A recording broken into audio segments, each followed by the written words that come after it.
It's me, Rory, and today I'm going to be reading the first two chapters of Chapter 6 to the Half-Blood Prince for Harry Potter, so let's get started because my throat is very dry right now, and I need a drink, so I'm going to get this done as quickly as possible, so if you hear, really weird noises coming from my mouth, it's because my mouth is dry.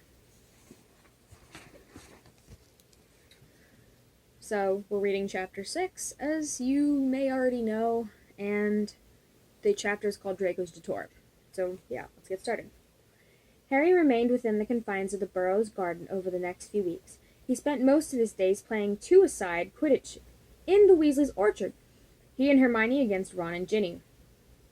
Hermione was dreadful and Ginny good, so they were reasonably well matched. And his evenings eating triple helpings of everything Mrs. Weasley put in front of him.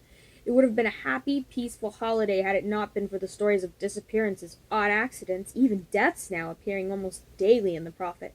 Sometimes Bill and Mr. Weasley brought home news before it even reached the paper. To Mrs. Weasley's displeasure, Harry's 16th birthday celebrations were marred by grisly tidings brought to the party by Remus Lupin, who was looking gaunt and grim, his brown hair streaked liberally with grey, his clothes more ragged and patched than ever. There have been another couple of Dementor attacks, he announced, as Mrs. Weasley passed him a large slice of birthday cake, and they found Igor Karakoff's body in a shack up north. The dark mark had been set over it. Well, frankly, I'm surprised he stayed alive for even a year after deserting the Death Eaters. Sirius, brother, Regulus, only managed a few days as far as I can remember. Yes, well, said Mrs. Weasley, frowning, perhaps we should talk about something Did you hear about Florian Fortest Remus? Asked Bill, who had been plied with wine by Fleur. The man who ran the ice cream place in Diagon Alley, Harry interrupted, with an unpleasant hollow sensation in the pit of his stomach. He used to give me free ice creams. What's happened to him? Dragged off by the look of his place. Why? Asked Ron, while Mrs. Weasley pointedly glared at Bill. Who knows? He must have been upset. He must have upset them somehow. He was a good man, Florine. Talking of Diagon Alley, said Mrs. Weasley, looks like Ollivander's is gone too. No, it looks like Ollivander's gone too. I'm sorry. The wand maker, said Ginny, looking startled. That's the one. Shop's empty. No sign of a struggle.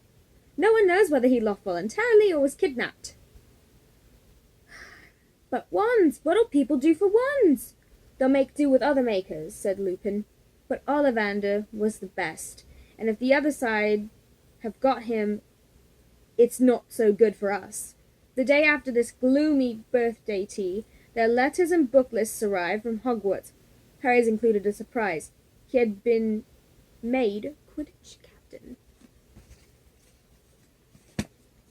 That is as far as I'm going. So, if you are excited, if you've read this book and you're not here yet, don't watch this video. If you're new and you've watched this, I'm sorry I gave you a spoiler. Make sure you buy the Harry Potter books at Barnes & Nobles. They have them. Amazon. I actually got mine on Amazon. It took me... Sorry, I'm itchy over here for some reason. It's my foot. But Amazon, I got my books really cheap. I actually got all 7 books for $40, and that's not a bad deal. So I was like, heck yeah, I was going to get them for $40. And plus the free 2-day shipping, so it was great. So yeah, I hope you like this, and come back for more readings. If you want me to read the rest of the chapter, just comment down below. So yeah.